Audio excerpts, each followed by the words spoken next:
जय हिंद साथियों। नमस्कार, मैं सौरभ सिंह स्वागत करता हूं आपका आपके अपने परिवार रोजगार विद अंकित में। मित्रों, समय हो चुका है 11:03 और ये समय है आपका असिस्टेंट लोको पायलट एनटीपीसी और ग्रुप डी के लिए टेक्नीशियन के लिए पायलट बैच में केमिस्ट्री की क्लास का। आशा करता हूं कि आप सभी लोग बहुत बेहतरीन, शानदार, ज़बरदस्त, जिंदाबाद और स्वस्थ होंगे। सभी साथी हमारे साथ जुड़ जाएंगे, उसके बाद हम सेशन की शुरुआत बेहतरीन तरीके से कंटिन्यू करेंगे। ठीक है मेरे भाई, जैसा कि आप लोगों ने इससे पहले वाली क्लास, सैटरडे को हमारी क्लास नहीं हो पाई है ना। सैटरडे को हमारी क्लास नहीं हुई थी। फ्राइडे को जो हमने टॉपिक पढ़ा था वो एक्सेप्शंस ऑफ इलेक्ट्रॉनिक कॉन्फ़िगरेशन को कवर किया था, जिसमें हमने, और आप लोगों ने समझा भी होगा उसको बेहतर तरीके से। आज हम अपने उसी टॉपिक को मेटल एक्सट्रैक्शन एंड ओर को थोड़ा सा आगे कंटिन्यू करेंगे। ठीक है भैया, शिवाजी जुड़ चुके हैं हमारे साथ, मंजीत यादव जुड़ चुके हैं, सोनू जुड़ चुके हैं, सौरभ मिश्रा जुड़ चुके हैं, रवि कुमार जुड़ चुके हैं, पूजा चौहान जी जुड़ चुकी हैं, बेहतरीन, सुमित कुमार जी जुड़ चुके हैं, जय मां सरस्वती, और ममता वर्मा भी जुड़ चुकी हैं, शक्ति यादव जुड़ चुके हैं। काफ़ी साथी हमारे साथ जुड़ चुके हैं। बेहतरीन तरीके से हम सेशन की शुरुआत करेंगे। देखो मेरे भाई, मैं रोज कहता हूं और आज भी कह रहा हूं, इस बात को थोड़ा सा विशेष तौर पर ध्यान से सुने। देखिए, आप असिस्टेंट लोको पायलट टेक्नीशियन के लिए आप एग्ज़ाम की तैयारी कर रहे हो अगर, तो सबसे पहली चीज़ ये इम्पॉर्टेंट हो जाती है कि रेलवे के एग्ज़ाम में साइंस का अच्छा खासा पैटर्न आपको देखने को मिलता है। इसलिए हर एक चीज़ को गहनता के साथ अध्ययन करें और हर एक चीज़ को समझने का प्रयास करें। बात यह है ही नहीं कि आप कितना लिखते हो, कितना नोट्स बनाते हो या नहीं बनाते हो, वो बात की बात है। सबसे पहली बात यह है कि आप कितना फोकस होकर क्लास में समझ पाते हो, क्योंकि जितना बेहतरीन आप समझोगे उतना ही बेहतरीन आपका रिजल्ट बनेगा जाकर। ठीक है मेरे भाई। और रही बात केमिस्ट्री की, तो केमिस्ट्री के हम अंतिम चरण पर चल रहे हैं। इस टॉपिक को कंप्लीट करने के बाद मेरे भाई आपका एक टॉपिक रह गया था इलेक्ट्रिक सेल, उसको कंप्लीट करूंगा।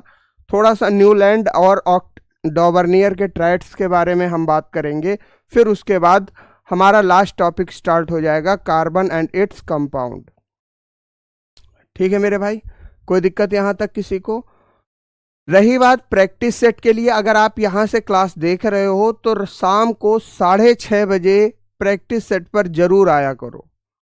ठीक है मेरे भाई, शाम को 6:30 बजे प्रैक्टिस सेट पर जरूर आया करो, क्योंकि आपने यहाँ कितना सीखा उसका आप एनालिसिस कर पाओगे जब प्रैक्टिस सेट लगाओगे। शाम को 6:30 बजे नोट कर लो सभी लोग, जितने लोग टाइम देख रहे हो क्लास को। शाम को 6:30 बजे रोजगार विद अंकित यूट्यूब चैनल पर आपकी क्लास होती है, जिसपे हम क्वेश्चंस लेकर आते हैं assistant loco pilot, technician, RRB group D सभी के। ठीक है भैया? ठीक, कोई दिक्कत यहां तक किसी को? बेहतरीन तरीके से क्लास की शुरुआत की जाए। और एक चीज याद रखो, हमेशा ऊपर ऊपर से पढ़ने की कोशिश मत करो। अगर विज्ञान को तुम ऊपर ऊपर से पढ़ रहे हो, चाहे वो फिजिक्स हो, चाहे केमिस्ट्री हो, चाहे बायोलॉजी हो, ठीक है, और खासकर फिजिक्स और केमिस्ट्री की बात मैं जरूर करूंगा, क्योंकि यहाँ पर आपके असिस्टेंट लोको पायलट के एग्जाम में हो, चाहे आपका टेक्नीशियन का एग्जाम, बहुत डेप्थ में पूछी जाती है। आप सोच रहे हो कि आपने हल्का हल्का ऊपर ऊपर कवर कर लिया और आप ये मान बैठे हो कि आपका सिलेबस कंप्लीट है। आप गलत डायरेक्शन में हो, आप धोखे में हो कि आपका सिलेक्शन हो जाएगा। आप गहनता से अध्ययन कीजिए मेरे मित्र। ठीक है, गहनता से अध्ययन करो, हर एक चीज को समझो। खासकर फिजिक्स और केमिस्ट्री में तो ऊपर ऊपर से मत निकलो, हर एक कॉन्सेप्ट को डीपली समझो। ठीक है, बिल्कुल लखन गुर्जर बायो आपको भावना मैम ही पढ़ाएंगी, आप परेशान क्यों हो? ठीक है,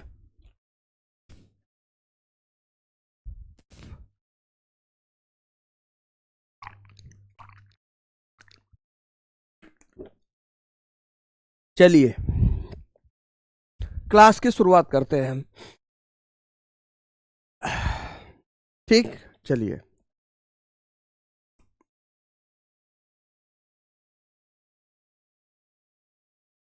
देखिए, हम पढ़ चुके थे इस टॉपिक में मेटल एक्सट्रैक्शन एंड ओर्स, यानी कि धातु अयस्क और निष्कर्षण में हमने ये पढ़ लिया था कि क्या होती हैं धातुएं, क्या होती हैं अधातुएं। बिल्कुल हो जाएगा धर्मेंद्र जी, आप ईमानदारी से लेकिन टॉपिक सारे कवर करो, ठीक है, कोई दिक्कत यहां तक? चलिए बेहतरीन तरीके से, हाँ, चाहे न्यूमेरिकल हो, चाहे जो भी चीजें हो, न्यूमेरिकल हो या थ्योरी हो, सब कुछ गहराई में पढ़ो मेरे भाई, ठीक है।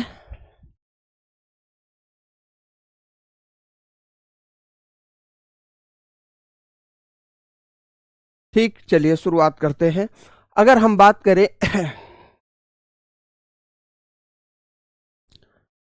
तो हमने आपको बता दिया था कि धातुएं और अधातुओं में अंतर क्या होता है। अब हम बात करेंगे कि जैसे अधातुएं हैं, नॉन मेटल्स जो हैं, ये तीनों अवस्थाओं में पाए जाते हैं। सबसे पहली अवस्था तो जो हमें देखने को मिलती है वो क्या होती है? वो होती है गैस की अवस्था।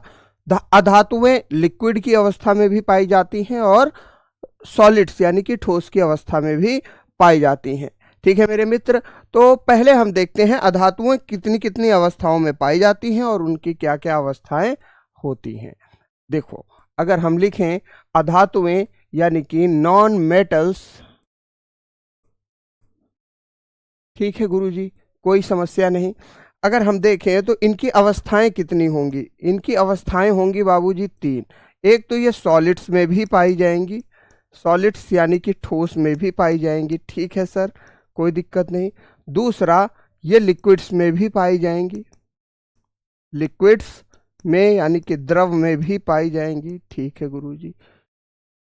तीसरा, ये गैसियस रूप में भी पाई जाएंगी यानी कि गैस में भी पाई जाएंगी। बेहतरीन तरीके से समझ पा रहे हो, मजा आ रही होगी।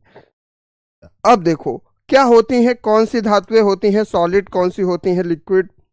देखो, अगर हम बात करें जैसे कार्बन हो गया आपका, फास्फोरस हो गया, कार्बन हो गया, फास्फोरस हो गया, सल्फर हो गया, ठीक है मेरे भाई, क्या हो गया? सल्फर हो गया,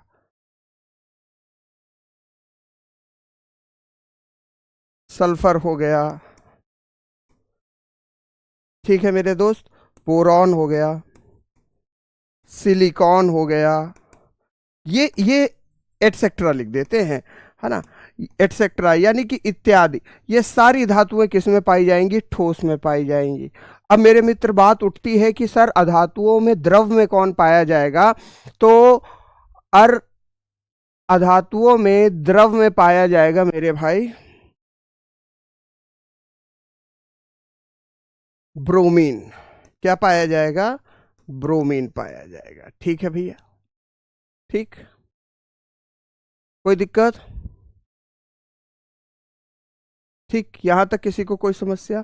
अच्छा, अब हम बात करेंगे कि गैस के रूप में कौन सी, गैस के प्रारूप में हम कौन सी अधातुएं देखते हैं। तो हाइड्रोजन हो गई, जैसे आपकी हाइड्रोजन हो गई, नाइट्रोजन हो गई, ऑक्सीजन हो गई, ठीक है भैया, नियॉन हो गई, क्लोरीन हो गई, एटसेट्रा। ये सारी जो अधातुएं हैं ये गैसियस फॉर्म में पाई जाती हैं। ब्रोमीन जो कि एक ऐसी अधातु है, ये केवल और केवल तरल मात्रा में पाई जाती है, इसके अलावा और कोई भी अधातु तरल मात्रा में नहीं पाई जाती। अगर हम बात करें मेरे मित्र पारा, पारा जो होता है, पारा के बारे में बात करें तो पारा एक धातु है, ना कि वो अधातु है, यानी कि पारा एक मेटल है जो कि लिक्विड स्टेट में पाया जाता है रूम टेम्परेचर पे, ठीक है मेरे भाई।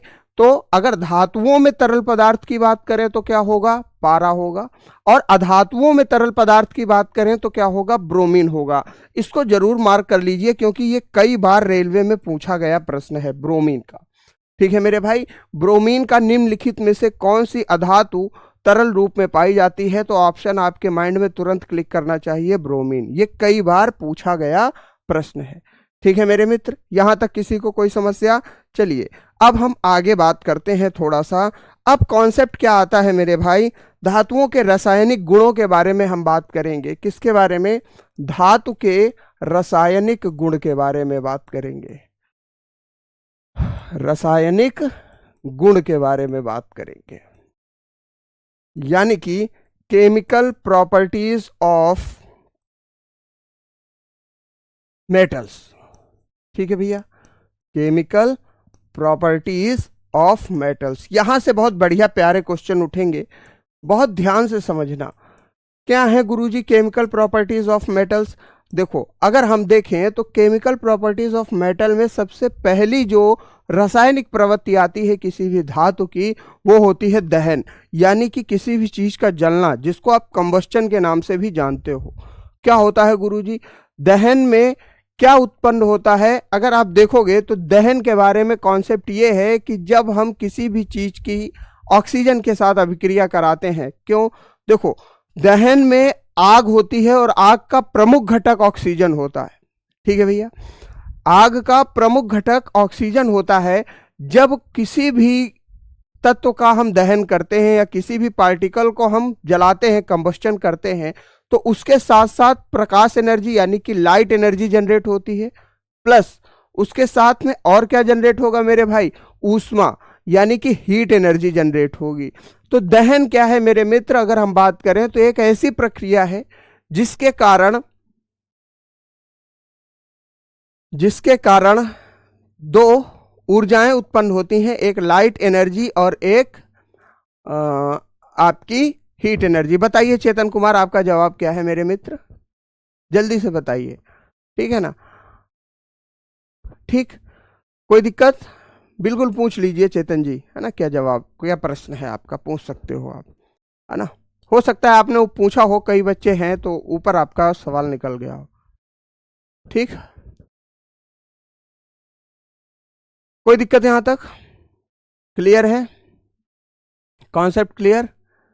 चलिए, अब अगर हम बात करें मेरे मित्र, तो ऊष्मा के साथ साथ जब प्रकाश ऊर्जा निकल रही होगी तो ऑक्सीजन की अभिक्रिया इसमें प्रमुख घटक के रूप में होगी धातुओं के, और धातुओं के साथ जब ऑक्सीजन प्रमुख रूप में घटक के रूप में होगी तो ये क्या बनाएगी? धातु ऑक्साइड बनाएगी। बात समझ में आ रही है? सबसे पहले हम क्या समझेंगे? पहले तो कंबस्टन समझेंगे, और कंबस्टन समझने के लिए यानी कि दहन समझने के लिए आप केवल इतना दिमाग में याद रखो कि आपके माइंड में ये चीज होनी चाहिए कि एक ऐसी प्रक्रिया जिससे ऊष्मीय ऊर्जा भी निकल रही हो और साथ में प्रकाश ऊर्जा भी निकल रही हो, यानी कि एक ऐसी रिएक्शन जिससे light energy plus heat energy दोनों निकल रही हो। ठीक है मेरे भाई, कोई दिक्कत? अगर हम देखें हिमांशु जी, बेहतर यह है कि आप पढ़ाई पर ध्यान दीजिए, ठीक है ना? और अगर आप इस चीज को मैच नहीं कर पा रहे हो कि आपका लेवल क्या चल रहा है, तो फिर क्या मतलब है? बार बार एक ही कमेंट को कॉपी पेस्ट करने का कोई मतलब नहीं बनता है, इससे आपका ही नुकसान हो रहा है मेरे मित्र, है ना? समय को बर्बाद मत करो, क्योंकि एक बार अगर समय निकल गया ना तो फिर आप पछताओगे। बार बार एक ही कमेंट को copy paste copy paste copy paste करने का कोई मतलब नहीं। आप बात को एक बार भी लिखोगे तब भी आपकी बात हम तक पहुंच गई।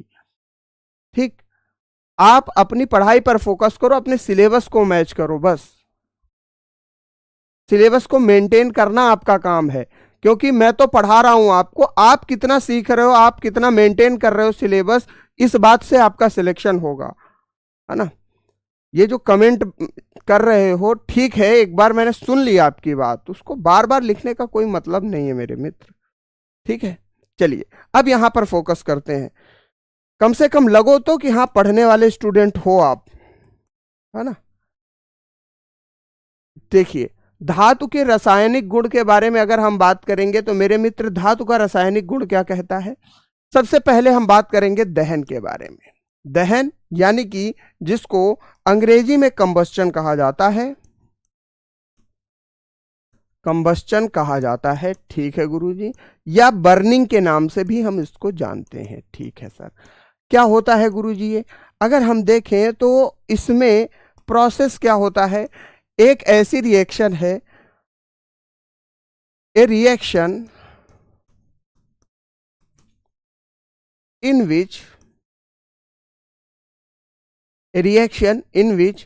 light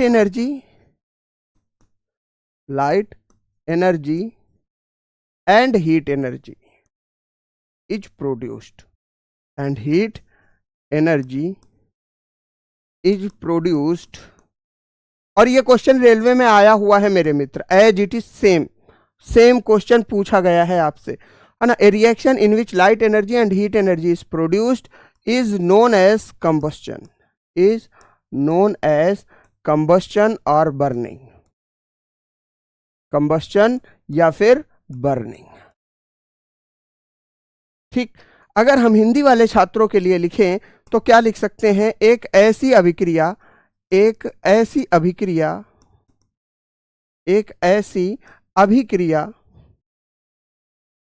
जिसमें क्या उत्पन्न हो? जिसमें ऊष्मा तथा प्रकाश उत्पन्न हो। याद रहेगा आपको, प्रकाश उत्पन्न हो। ठीक है गुरुजी, कोई समस्या नहीं है। प्रकाश उत्पन्न हो उसे हम क्या कहेंगे? उसे दहन कहेंगे। कोई समस्या यहां तक? बोलो। ठीक, अच्छा, अब दहन में अगर हम देखें तो प्रमुख घटक क्या है? ऑक्सीजन है। तो अब यहां पे कॉन्सेप्ट को समझिए। दहन में अगर हम देखेंगे तो प्रमुख घटक क्या है मेरे मित्र? ऑक्सीजन है। यानी कि धातु जब ऑक्सीजन के साथ रिएक्ट कर रही होगी, धातु किसके साथ? ऑक्सीजन के साथ रिएक्ट कर रही होगी तभी तो दहन होगा, अन्यथा दहन होना संभव नहीं है। यानी कि धातु प्लस ऑक्सीजन जब भी मिलेगी तो क्या बनाएगी गुरुजी? धातु ऑक्साइड बनाएगी। जी बिल्कुल सर, कोई समस्या नहीं है। अच्छा, धातु ऑक्साइड बनाएगी, यानी कि अंग्रेजी वाले बच्चों के लिए अगर हम लिखें तो क्या लिख सकते हैं? Metal plus oxygen. Metal plus oxygen जब भी रिएक्ट करेगी तो मेटेलिक ऑक्साइड बनाएगी। ठीक है गुरुजी, कोई समस्या नहीं, यहां तक कोई समस्या नहीं। लेकिन गुरुजी हम मान कैसे लें कि मेटल प्लस ऑक्साइड जब भी मिलेगी तो मेटेलिक ऑक्साइड बनाएगी? इसको आप एक इक्वेशन के थ्रू बताइए। तो चलो इक्वेशन के थ्रू भी समझ लेते हैं। अगर हम बात करें तो जैसे हमने कॉपर का रिएक्शन कराया 2Cu प्लस O2 से, तो अब हमें क्या मिलेगा? 2CuO मिलेगा। यानी कि ये क्या होगी? क्यूप्रस ऑक्साइड होगी। ठीक है गुरुजी, यानी कि धातु, इसमें धातु क्या है? तांबा है। तांबा जब भी ऑक्सीजन के साथ रिएक्शन करेगा तो हमें क्या देगा? क्यूप्रस ऑक्साइड देगा। बोलो हाँ या ना, यहां तक क्लियर है सभी का? बोलो, यहां तक कॉन्सेप्ट बाबूजी सभी का क्लियर है? अगर क्लियर है तो एक बार यस कमेंट करके बताओ। ठीक है भाई, धातु प्लस ऑक्सीजन धातु ऑक्साइड देगी, और इसमें कॉपर प्लस ऑक्सीजन जब भी रिएक्ट करेगा, कॉपर प्लस ऑक्सीजन, अब जैसे सोडियम ऑक्साइड बना लेगा जब सोडियम प्लस ऑक्सीजन बनाएगा, मैंने एक एग्जांपल दिया आपको। ठीक, पोटेशियम प्लस ऑक्सीजन रिएक्ट करेगा, पोटेशियम ऑक्साइड बना लेगा, तो क्या बना देगा? धातु ऑक्साइड बना देगा। ठीक है, यहां तक किसी को कोई इशू? ठीक, चलिए अब हम बात करते हैं कि मेरे मित्र ये जो धातु ऑक्साइड हमारे सामने देखने को मिल रही है, इनकी प्रकृति क्या होगी? बात तो समझ में आ गई। हमें एक कॉन्सेप्ट क्लियर हो गया कि धातु और ऑक्सीजन जब मिलेगी तो धातु ऑक्साइड उत्पन्न होगी। लेकिन ये जो धातु ऑक्साइड है इसकी प्रकृति क्या होगी? इसकी नेचर क्या होगी? भाई ये एसिडिक होगी, ये बेस होगी, न्यूट्रल होगी, क्या होगी? बात समझ में आई? क्वेश्चन यहां से भी तो बनाएगा ना मेरे मित्र। क्यूप्रस ऑक्साइड को हिंदी में क्यूप्रस ऑक्साइड ही कहते हैं मेरे मित्र। ठीक है, बात समझ में आई? अब अगर हम देखें तो इनकी प्रकृति के बारे में क्वेश्चन आता है कि ये अम्लीय होंगी, क्षारीय होंगी या उदासीन होंगी, कैसी होंगी आखिरकार। चलो अब हम देखते हैं इनके बारे में थोड़ा सा। अगर हम देखें तो नेचर ऑफ द ऑक्साइड्स के बारे में देखते हैं, यानी कि नेचर ऑफ ऑक्साइड्स। जी गुरुजी, यहां तक कॉन्सेप्ट तो हमारा क्लियर है। नेचर ऑफ द ऑक्साइड्स का मतलब क्या हुआ सर? नेचर ऑफ ऑक्साइड्स का मतलब हुआ ऑक्साइड की प्रकृति। जी गुरुजी, ऑक्साइड की प्रकृति। ठीक है, अब बहुत ध्यान से समझना इस चीज को। अब यहां से कॉन्सेप्ट बहुत प्यारा उठेगा, बहुत ध्यान से समझना। देखो, अधिकतर ऑक्साइड्स जो धातुओं की होती हैं, अधिकतर ऑक्साइड्स जो धातुओं की होती हैं वो क्षारीय होती हैं, लेकिन प्रत्येक धातु की ऑक्साइड क्षारीय होगी ऐसी कोई गारंटी नहीं है। बात समझ में आई? प्रत्येक धातु की ऑक्साइड हमेशा क्षारीय होगी इस बात की कोई गारंटी नहीं है। लेकिन अगर हम देखें तो अगर ऑक्साइड्स की हम ज़्यादातर प्रकृति की बात करें तो अधिकतर ऑक्साइड्स की प्रकृति क्या होगी, क्षारीय होगी। उदाहरण के तौर पर अगर हम बात करें तो एस ब्लॉक वाले जितने भी एलिमेंट हैं, आपने आवर्त सारिणी पढ़ी है, ठीक, तो एस ब्लॉक वाले जितने भी धातुएं हैं जैसे सोडियम, पोटेशियम, लिथियम, इन सब के बारे में अगर हम बात करें तो ये सब कहां पर स्थित हैं, आवर्त सारिणी के एस ब्लॉक में, यानी कि बाएं साइड में, सबसे बायां किनारा जो है वो एस ब्लॉक कहलाता है, ठीक। तो एस ब्लॉक में जितने भी धातुएं हैं उनकी जो ऑक्साइड होगी वो क्षारीय होगी। क्लियर हो गई बात। लेकिन अगर हम बात करें डी ब्लॉक के बारे में, जो कि स्टार्ट होता है ग्रुप संख्या 3 यानी कि समूह संख्या 3 से लेकर समूह संख्या 12 तक, तो 3 से लेकर 12 तक जितनी भी मेटल्स पाए जाते हैं वो उभयधर्मी ऑक्साइड्स होते हैं, यानी कि उनमें से कुछ ऐसे होते हैं कि क्षारीय ऑक्साइड उत्पन्न करते हैं, कुछ ऐसे होते हैं कि अम्लीय ऑक्साइड उत्पन्न करते हैं। बात समझ में आ रही है? नहीं समझ में आ रही तो ध्यान से समझो, समझ में आएगी। देखो, अधिकतर अगर हम बात करें, अधिकतर धातुओं की ऑक्साइड, अधिकतर धातुओं विशेष रूप से, मैं लिख देता हूं, देखो ब्रैकेट में कोट करके लिख रहा हूं, विशेष रूप से एस ब्लॉक, एस ब्लॉक।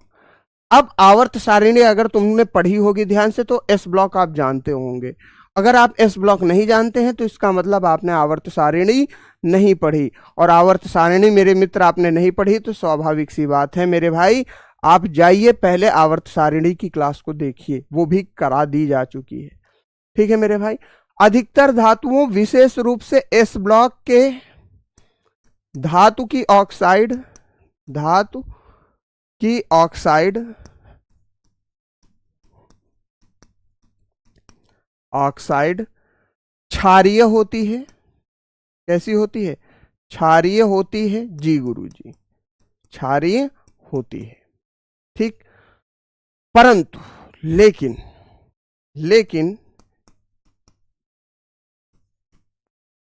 ठीक है मेरे भाई, लेकिन कुछ ऐसी ऑक्साइड्स भी हैं, इसको मैं अलग रंग से लिखूंगा, लेकिन कुछ ऐसी धातुएं हैं, कुछ ऐसी भी धातुएं हैं, कुछ ऐसी भी धातुएं हैं, धातुएं विशेष रूप से कौन से ब्लॉक में? डी ब्लॉक में। विशेष रूप से कौन सा ब्लॉक भैया? डी ब्लॉक, डी ब्लॉक, ठीक है मेरे भाई। कुछ ऐसी भी धातुएं हैं विशेष रूप से किसमें? डी ब्लॉक में, जो क्षारीय तथा अम्लीय दोनों प्रवृत्तियों की होती हैं, जो क्षारीय तथा अम्लीय दोनों प्रवृत्तियों की होती हैं।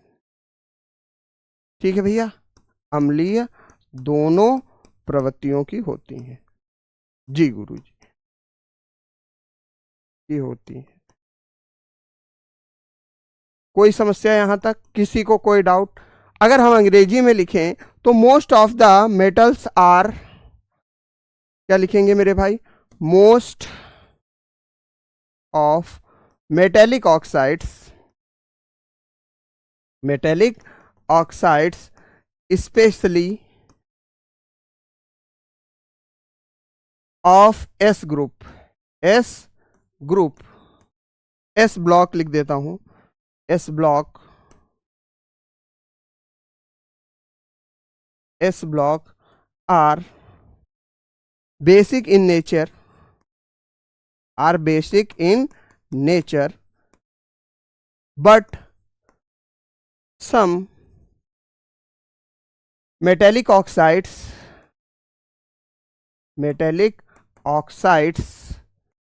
of D block are acidic and basic both, are acidic and basic both। उम्मीद करता हूं कॉन्सेप्ट आप समझ चुके होंगे यहां तक। हिंदी में भी लिखा हुआ, अंग्रेजी में भी लिखा हुआ, धीरज कटारिया जी आप लिखो, है ना, ये सब बहाने मत बनाओ, गुरुजी हिंदी में भी लिखा करो।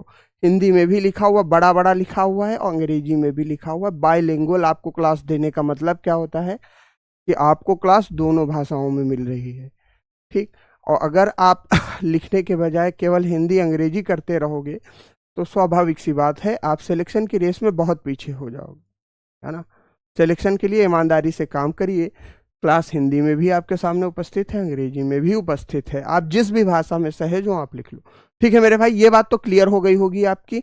चलिए, अब ऐसी धातुएं जिनकी प्रवृत्ति क्षारीय भी होती है और अम्लीय भी होती है, ऐसी धातुओं को उभयधर्मी ऑक्साइड कहा जाता है।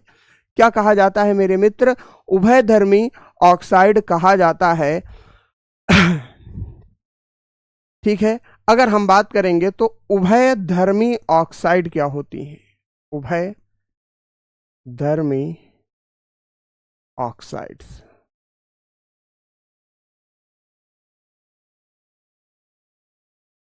जी गुरुजी, उभयधर्मी ऑक्साइड का मतलब क्या हुआ? इनको अंग्रेजी में एम्फोटेरिक ऑक्साइड भी कहते हैं। एम्फोटेरिक ऑक्साइड्स के नाम से भी जाना जाता है। जी गुरुजी, कोई समस्या यहां तक?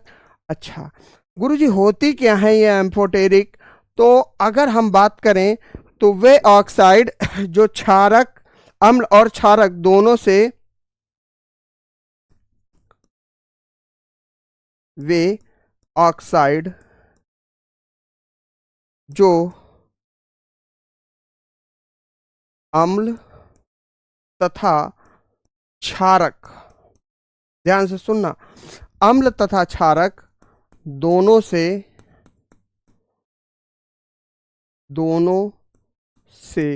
अभिक्रिया करके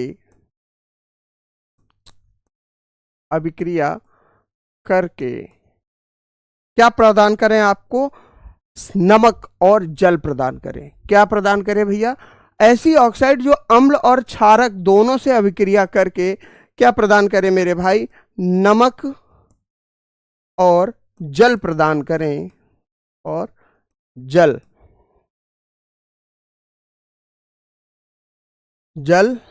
प्रदान करें। उन्हें हम क्या कहेंगे? उन्हें हम कहेंगे उभयधर्मी ऑक्साइड, यानी कि एम्फोटेरिक ऑक्साइड, यानी कि which oxides reacts with acid and base both। ठीक है गुरुजी, acid and base both, then they give the salt and water are known as amphoteric oxide, are known as amphoteric oxide।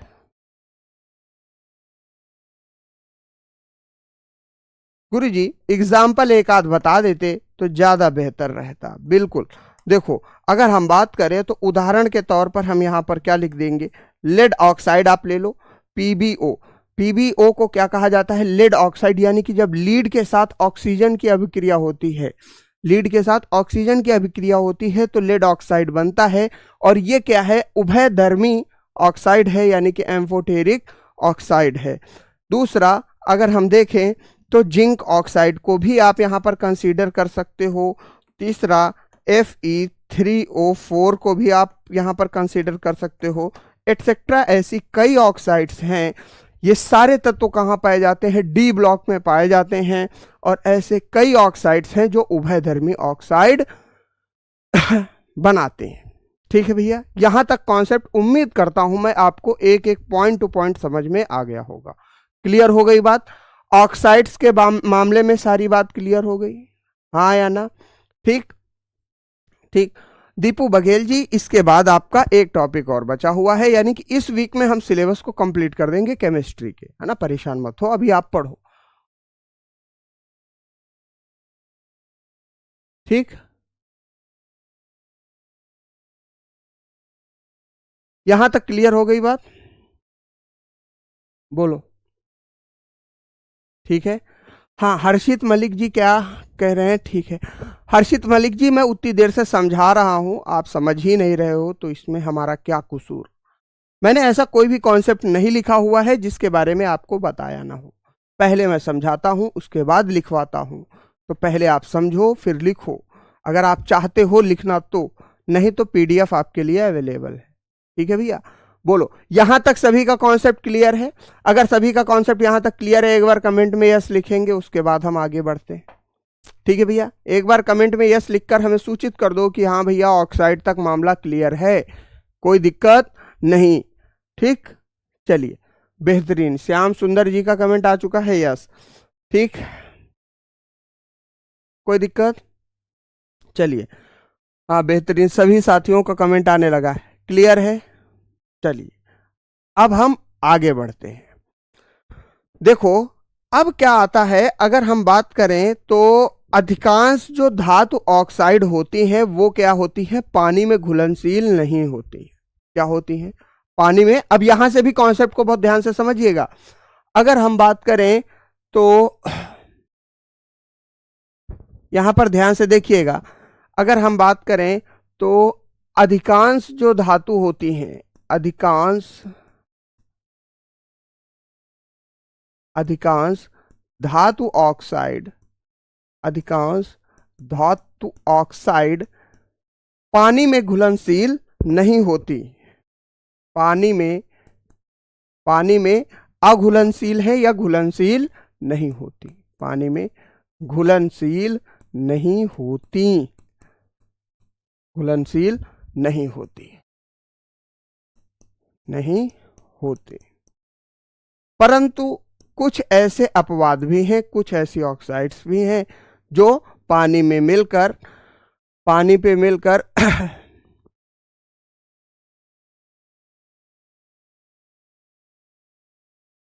निश्चिंत रहो हिमांशु भैया, लेकिन शर्त यह है आपका एग्जाम तब क्लियर होगा जब आप क्लास पे फोकस करोगे।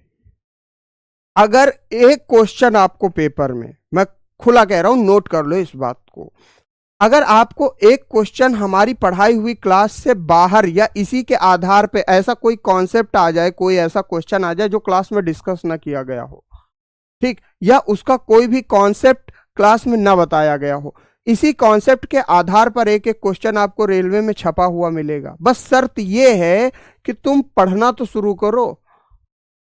अगर तुम पढ़ना नहीं चाहते तो मेरे मित्र आप सिलेक्शन की उम्मीद मत लगाओ यार, जीवन बीत जाएगा तुम्हारा खाली बैच खरीदते खरीदते, बैच खरीद कर केवल ये कमेंटबाजी करते करते। ईमानदारी से मेहनत ये करो कि भैया जो भी बैच हमने लिया है ये हमारा आखिरी बैच है, बस इसके बाद हमें कोई भी बैच लेने की जरूरत नहीं पड़ेगी। भविष्य में जब ये कमिटमेंट करके पढ़ाई करोगे ना तो बिल्कुल आपको रिजल्ट मिलेगा। रिजल्ट ऐसे बच्चों को मिलता है। देखो अधिकांश धातु ऑक्साइड पानी में घुलनशील नहीं होती, परंतु कुछ पानी में घुलकर क्षार उत्पन्न करती हैं। पानी में घुलकर क्या उत्पन्न करती हैं मेरे भाई? घुलकर क्षार उत्पन्न करती हैं, क्षार उत्पन्न करती हैं। ठीक है, उत्पन्न करती है। हालांकि ये कॉन्सेप्ट जो है मेरे भाई, इससे रेलवे में कभी क्वेश्चन नहीं पूछा गया, लेकिन ये आपको जानकारी होनी चाहिए। ठीक है मेरे भाई, कोई समस्या यहां तक? चलिए अगर हम लिखें तो mostly oxides are not soluble in water, are not soluble in water,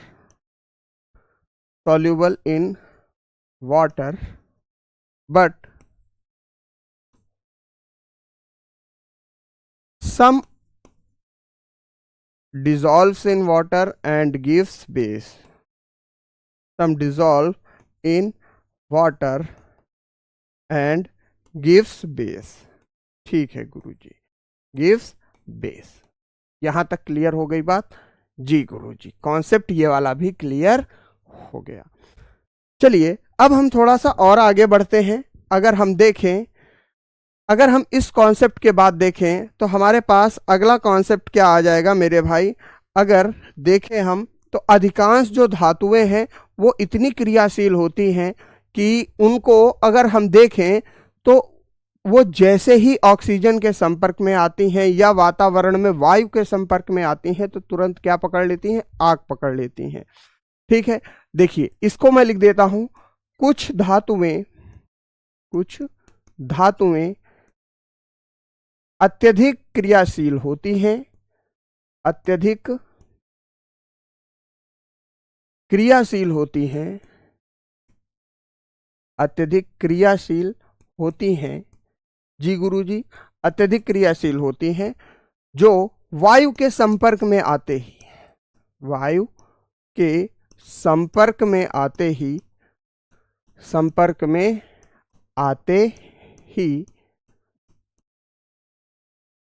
आग पकड़ लेती हैं। क्या पकड़ लेती हैं? आग पकड़ लेती हैं, आग पकड़ लेती हैं, आग पकड़ लेती हैं।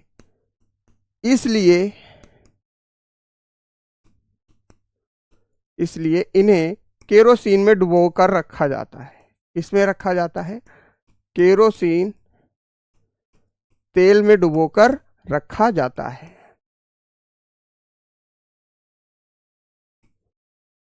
डुबोकर रखा जाता है। जी गुरुजी, उदाहरण के लिए हम क्या लिख लेंगे? इसका उदाहरण के लिए लिखेंगे, उदाहरण के लिए रखेंगे सोडियम और पोटेशियम, Na&K। ठीक है मेरे भाई, ठीक। अब जरा यहां पर देखो कॉन्सेप्ट क्या कह रहा है। अगर हम इसको अंग्रेजी में लिखें तो क्या लिख सकते हैं? लिख सकते हैं some metals are highly reactive, क्योंकि ये भी तो ऑक्सीजन के साथ ही, वायु के साथ अभिक्रिया करने का मतलब वायु में ऑक्सीजन भी मौजूद है। ठीक है मेरे भाई, some metals are highly reactive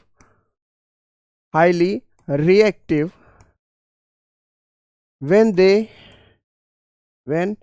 they come in contact with water, with air, they catches fire. That's why they are placed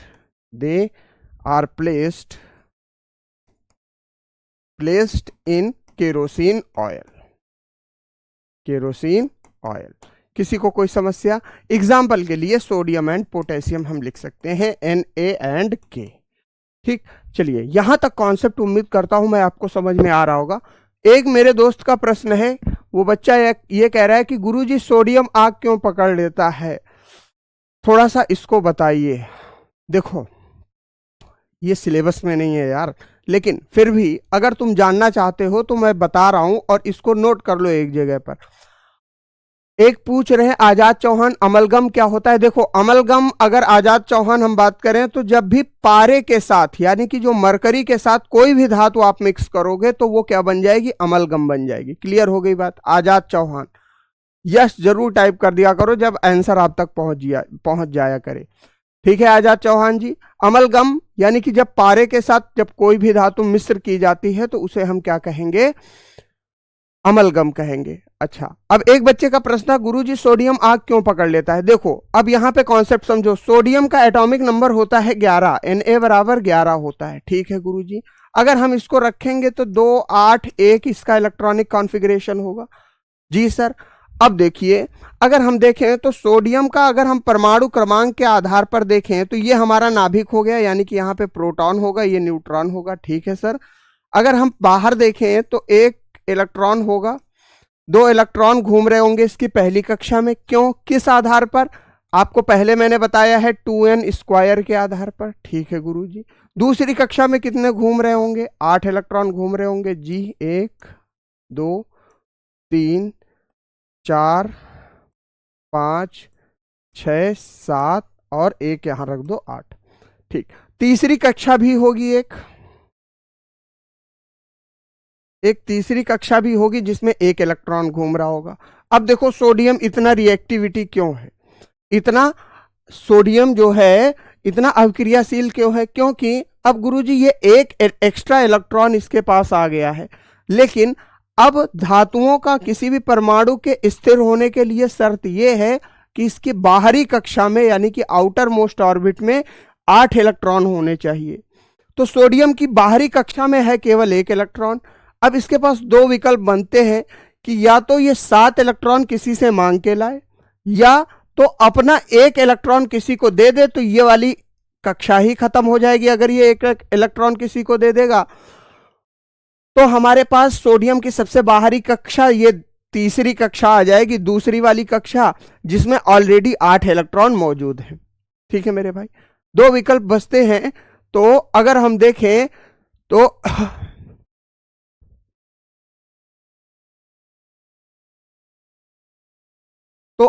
देखें तो सोडियम 1 इलेक्ट्रॉन को क्या करेगा मेरे भाई, डोनेट कर देगा, जिससे 1 इलेक्ट्रॉन को डोनेट करने के तुरंत बाद क्या होगा, इसकी ये कक्षा समाप्त हो जाएगी और जो बाहरी कक्षा मिलेगी वो अपने आप में अष्टक से पूरी होगी, यानी कि उसमें 8 इलेक्ट्रॉन पूरे होंगे। क्लियर हो गई मेरे मित्र। पूजा चौहान जी कह रही हैं कि सर जी केरोसिन तो खुद आग जलाने के काम आता है, तो हम सोडियम और पोटेशियम को केरोसिन में क्यों रखते हैं। देखिए, पहले ये चीज तो क्लियर हो गई कि सोडियम इतना हाईली रिएक्टिव क्यों है, क्योंकि ये हमेशा 1 इलेक्ट्रॉन डोनेट करने के लिए रेडी है। तो अगर ऑक्सीजन इसके संपर्क में आएगी तो ये ऑक्सीजन को क्या कर देगा, 1 इलेक्ट्रॉन तुरंत दे देगा। 1 इलेक्ट्रॉन तुरंत दे देगा तो स्वाभाविक सी बात है अभिक्रिया हो जाएगी और अभिक्रिया के कारण आग पकड़ लेगी।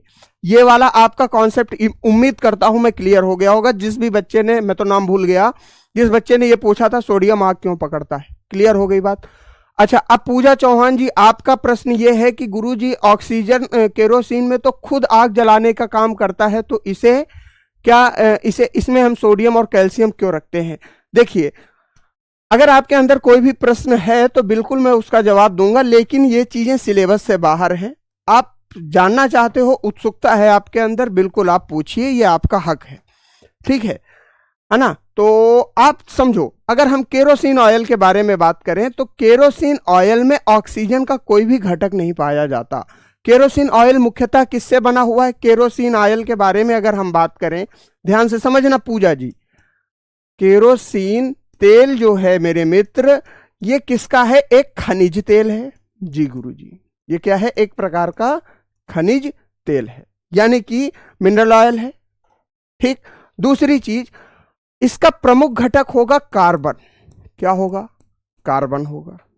भाई, जितने भी खनिज आप प्राप्त करते हो उनमें कार्बन ही बहुत आयत में पाया जाता है, कार्बन ही उनका मुख्य घटक है। ठीक, अगर हम देखें तो सोडियम को जब हम इसमें रखेंगे, मान लीजिए ये क्या है, मिट्टी का तेल है, और इसमें हमने क्या रख दिया, सोडियम रख दिया। ठीक है जी गुरुजी। अब इसमें जब हमने सोडियम रखा तो ऑक्सीजन इसके साथ सीधे हवा जो है इसके साथ संपर्क नहीं बना पाएगी, यानी कि जो ऑक्सीजन है वो इसके साथ रिएक्ट, अभिक्रिया नहीं कर पाएगी, अभिक्रिया नहीं कर पाएगी। ठीक, नहीं कर पाएगी। जब ऑक्सीजन अभिक्रिया नहीं कर पाएगी तो स्वाभाविक सी बात है सोडियम में किसी भी प्रकार की आग नहीं लगेगी।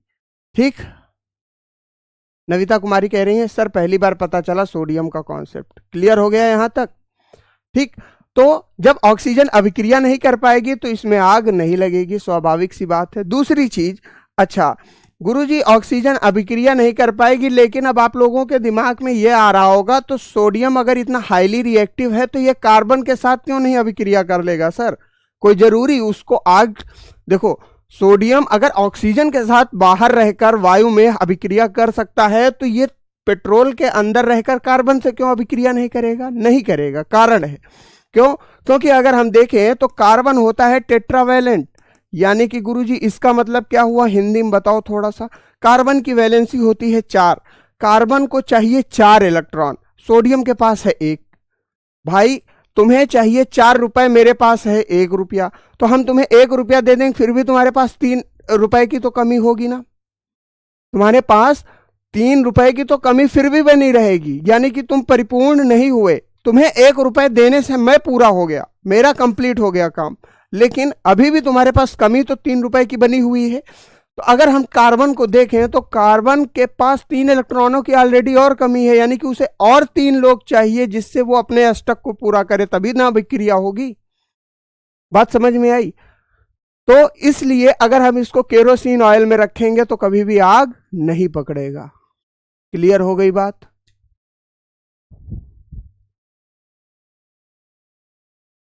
ठीक है भाई, पूरा कॉन्सेप्ट उम्मीद करता हूं क्लियर हो गया होगा। अगर क्लियर हो गया है तो एक बार यस कमेंट जरूर टाइप करें। ये बच्ची जिसने पूछा था केरोसिन ऑयल वाला कॉन्सेप्ट कि केरोसिन में रखते हैं तो आग क्यों नहीं पकड़ता है, कोई लड़की थी, मैं तो नाम भी भूल गया अभी।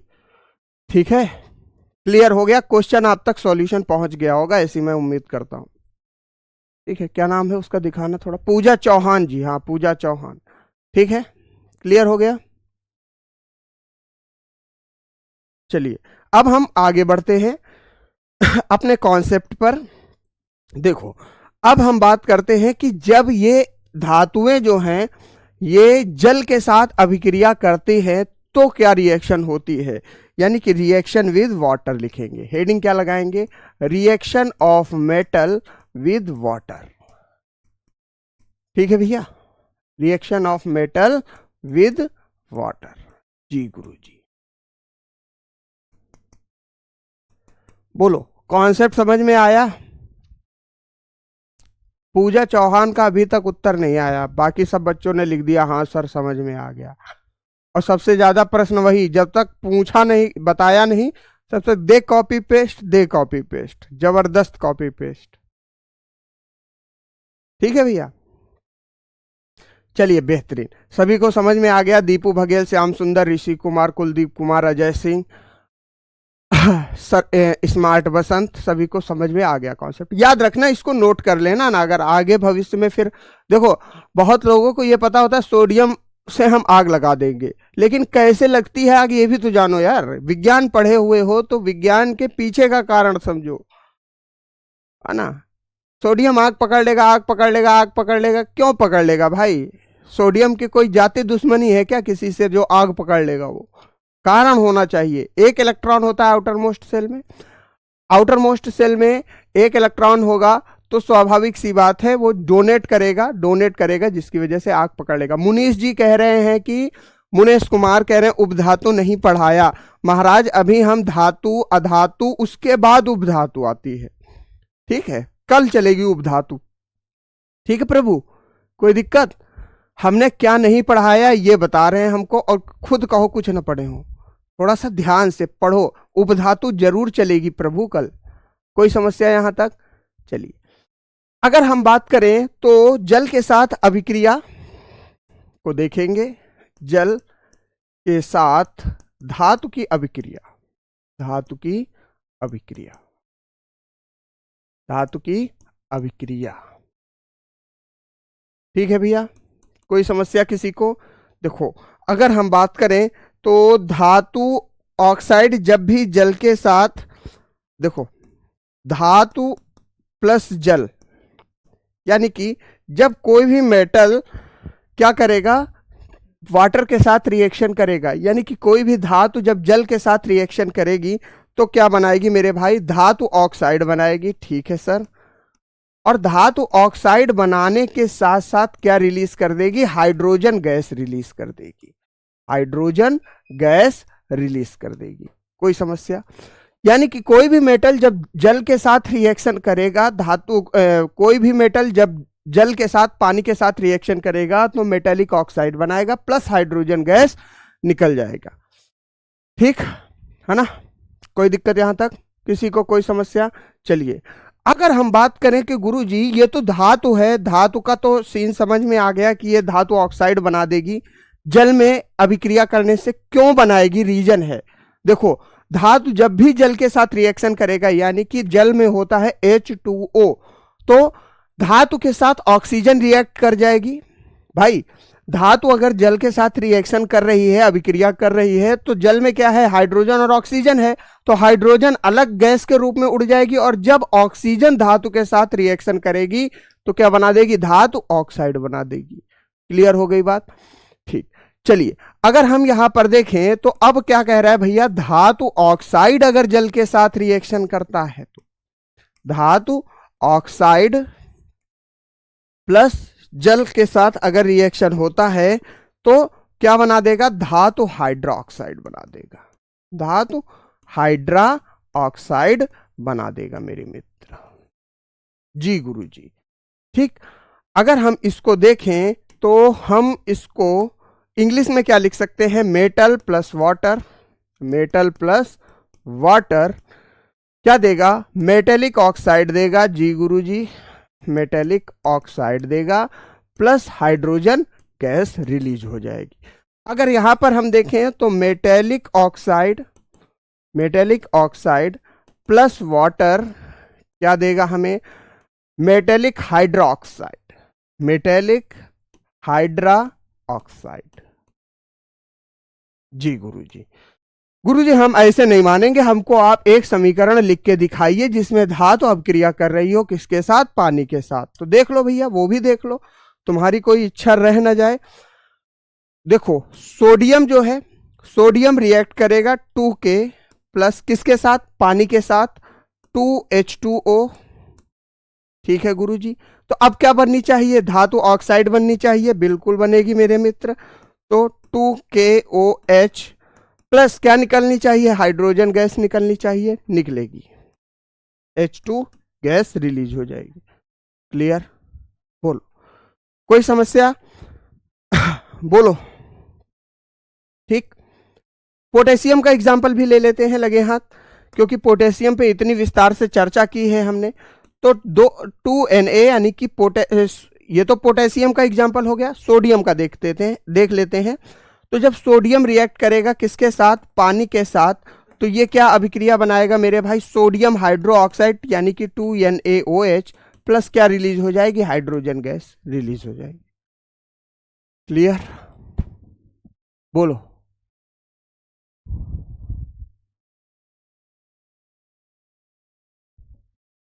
ठीक है, यहां तक कॉन्सेप्ट क्लियर है कि नहीं है?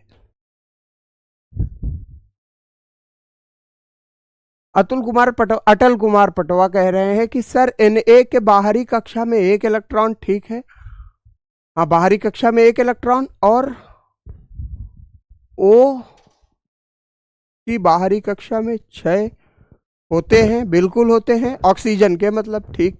तो दोनों मिलके 7 हो जाएंगे। तो स्थिर, अरे यार तुम कहां से कहां पर कर रहे हो यार अटल कुमार पटवा जी, दोनों को मिलके सोडियम ऑक्साइड के साथ आप सोडियम प्लस ऑक्सीजन को कंबाइन, देखो एक परमाणु की बाहरी कक्षा एक ही मानी जाएगी ना भाई। ऐसा थोड़ी नहीं है कि सोडियम और ऑक्सीजन को मिला के तुम एक नया यौगिक तैयार कर दोगे। ठीक है मेरे भाई मित्र, यहां तक बताओ सभी को कॉन्सेप्ट क्लियर है कि नहीं है, हाँ या ना? Concept clear, reaction of metal with waters के साथ, इसके बारे में हम कल आगे और भी बात करेंगे। आज के लिए मेरे मित्र समय समाप्त हो रहा है। तो आपको क्लास कैसी लगी, आपके डाउट सॉल्व हुए क्लास में कि नहीं हुए, जरूर बताइएगा टेलीग्राम पे। अगर आपका कोई सुझाव है, कोई व्यक्तिगत रूप से आपको किसी भी चीज की जानकारी चाहिए, तो बिल्कुल आप टेलीग्राम पे पूछेंगे। क्लास कैसी लगी ये भी आप टेलीग्राम पर मैसेज करके जरूर बताएंगे, है ना? तो उससे थोड़ा सा हमें भी मोटिवेशन मिलता है। ठीक है मेरे भाई, किसी को कोई दिक्कत, कोई समस्या? ठीक है, डन है। आज के लिए इतना ही, मुलाकात होगी कल फिर दोपहर में 11 बजे। तब तक के लिए शानदार तरीके के लिए पढ़ते रहिए, मेहनत करते रहिए, हर एक कॉन्सेप्ट को क्लियर करिए। आप ये मान के चलिए कि इस बार रेलवे की नौकरी आपको लेनी है। अगर आपके दिमाग में ये है कि नहीं, हमारा नहीं हुआ तो हम ये कर लेंगे, वो कर लेंगे, तो भाई आप पढ़ाई कर ही नहीं रहे हो। बात समझ में आई? आपके दिमाग में जब एक चीज पूरी तरीके से फीड हो चुकी होगी, भैया ये अंतिम अवसर है, अब इसके अलावा मेरे पास कोई भी ऑप्शन नहीं है, तो आप जरूर चयनित होंगे, तब आप सिलेक्शन के रेस में आएंगे। क्यों? क्योंकि उस वक्त आप पूरी ईमानदारी से, पूरी डेडिकेशन के साथ आप मेहनत कर रहे होंगे। ठीक है भैया, है ना? कोई दिक्कत? सभी को नमस्कार, राम राम, जय हिंद।